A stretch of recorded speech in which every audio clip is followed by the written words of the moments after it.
এই যে আমার ওয়াইফ তার মেয়ের জন্য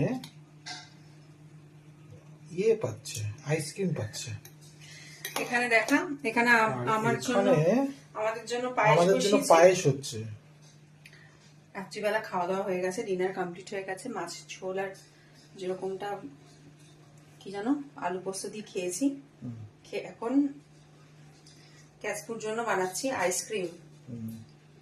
এরকম বাটিতে একটা বসিয়েছি, এই যে মানে বসাবো আর কি।